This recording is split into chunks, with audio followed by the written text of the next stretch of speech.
President Joe Biden's pardon of his son Hunter Biden was an unusually broad and rare example of executive clemency, according to legal experts. The president pardoned his son for any federal crimes he committed or may have committed between January 1, 2014, through the end of this year. Legal experts compared the blanket pardon to former President Gerald Ford's pardon of his predecessor Richard Nixon, who resigned amid the Watergate scandal. "It's very broad," said Margaret Love, the U.S. pardon attorney from 1990 to 1997, who called it unprecedented except for Nixon's. It does not pardon specific offenses but rather takes a rather broad time span and pardons anything, any crime that may have been committed during that time span.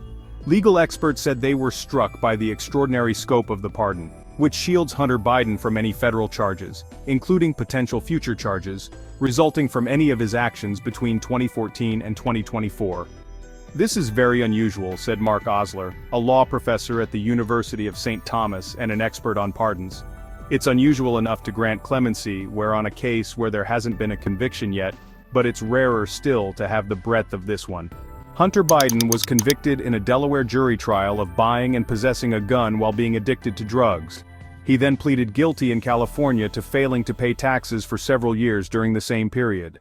The convictions came after a plea bargain fell apart in July 2023 that could have allowed him to avoid prison time, but that congressional Republicans criticized as too lenient.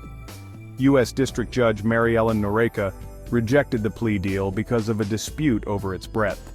Prosecutors said they could have still investigated Biden for not reporting foreign business deals under the Foreign Agents Registration Act, which Biden's lawyers opposed. Besides potential FARA violations, the pardon would cover any other potential federal crimes during the decade cited. Where this is pushing the boundary is this is granting a pardon to unidentified crimes, Osler said. Love questioned whether Biden's pardon was made in consultation with the Justice Department, which is the standard practice for presidential pardons. "It makes me sad, I think, that the power has just been sort of slowly pried loose from the justice system," Love said. "Not slowly at all, really, quite roughly." President-elect Donald Trump pardoned several political associates, including former chief strategist Steve Bannon campaign manager Paul Manafort, former National Security Advisor Michael Flynn, and Republican operative Roger Stone, at the end of his first presidency.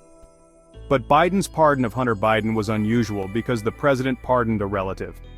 No president's child had ever been charged criminally or convicted of crimes before Hunter Biden, but others have received clemency. Former President Bill Clinton on his last day in office pardoned his half-brother Roger Clinton for a cocaine-related conviction in 1985. Roger Clinton had served more than a year in prison after pleading guilty to conspiring to distribute cocaine.